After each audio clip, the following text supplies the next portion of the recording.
Latest updates ఎప్పటికప్పుడు పొందడానికి big TV WhatsApp channel follow అవ్వండి. లింక్ డిస్క్రిప్షన్ లో ఉంది. ఆఫ్రికాలోని ఉగాండాలో అసలేం జరుగుతుంది? ఈ ప్రాంతంలో పూటకో వ్యాధి పుట్ట గొడుగుల్లా పుట్టుకొస్తూనే ఉంటాయి.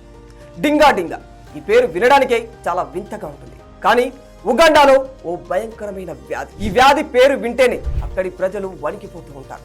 ఈ వ్యాధి పేరు ఎంత విభిన్నంగా ఉంటుందో దీని లక్షణాలు కూడా అంతే వింతగా ఉంటాయి. డింగా డింగా అంటే ఉగాండా స్థానిక భాషలో కదులుతూ నృత్యం చేయడం అని దీని అర్థం. అయితే డింగా డింగా వైరస్ ఇప్పుడు ప్రపంచాన్ని వణికిస్తున్న వైరస్లలో ఒకటి. ఈ వైరస్ సోకితే బాధితులు వింత చేష్టలతో ప్రవర్తిస్తూ ఉంటారు. నియంత్రణ లేని షేకింగ్తో ఊగిపోతూ ఉంటారు. చూసేవారికి డాన్స్ చేస్తున్నట్లు కనిపిస్తారు. ఉన్నట్టుండి పడిపోతారు, నడవలేరు. ఈ వింత రోగం ప్రస్తుతం ఉగాండా దేశంలో ప్రజలను పట్టి పీడిస్తోంది. ఇది గనక వ్యాప్తి చెందితే ప్రపంచమంతా డాన్స్ చేయాల్సిందే. ఇప్పటికే ప్రపంచవ్యాప్తంగా అనేక వ్యాధులు పెరిగిపోతూనే ఉన్నాయి. రోజుకో కొత్త పేరుతో వింత వింత వ్యాధులు మానవ జాతిని వెంటాడి వేధిస్తూనే ఉన్నాయి. ఈ క్రమంలో ఇప్పుడు డింగా డింగా వ్యాధి కలకలం. అయితే మరీ ముఖ్యంగా ఉగాండాలోని బుండిగ్యో జిల్లాలో ఈ వ్యాధి చాలా వేగంగా విస్తరిస్తూ ఉంది.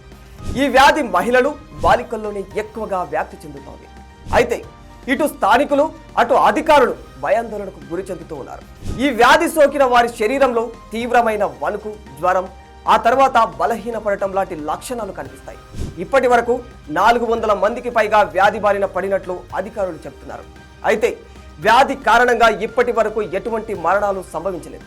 కానీ ఈ వ్యాధి వ్యాప్తి మాత్రం చాలా వేగంగా పెరిగిపోతుంది.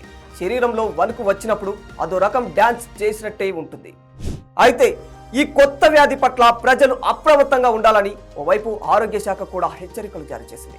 జ్వరం, తలనొప్పి, దగ్గు, ముక్కు కారడం, శరీర నొప్పి, పక్షవాతం భావన, విపరీతమైన బలహీనత లాంటి లక్షణాలు ఎవరిలో కనిపించినా వెంటనే వైద్యులను సంప్రదించాలి, లేదంటే ప్రాణాలకే ప్రమాదం. ఇదిలా ఉండగా మరికొంతమంది ఆరోగ్య నిపుణులు ఈ వైరస్ ను 1518లో ఫ్రాన్స్ లో వచ్చిన డాన్సింగ్ ప్లేగ్ వ్యాధితో పోలుస్తూ ఉన్నారు. ఫ్రాన్స్ లో ఈ వ్యాధి ప్రబలిన సమయంలో కూడా బాధితులు నియంత్రణ లేకుండా రోజుల తరబడి అలా ఊగిపోతూనే ఉండేవారట.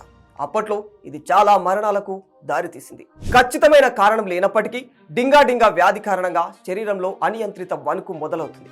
దీనివల్ల వ్యాధి బారిన పడిన వ్యక్తి నడవడానికి కూడా ఇబ్బంది పడతాడు. బలహీనపరిచే లక్షణాల కారణంగా ఇది ఇతర వ్యాధులకు కూడా దారితీసే ప్రమాదం ఉందంటున్నారు నిపుణులు. ఇక 2023 ప్రారంభంలో మొదటిసారిగా ఈ వ్యాధిని గుర్తించారని పరిశోధకులు చెబుతున్నారు. ప్రస్తుతం ఈ వ్యాధి కేవలం ఆరంభ దశలోనే ఉంది. అందుకే దీని గురించి ఇంకా చాలా విషయాలు తెలియాల్సి ఉంది.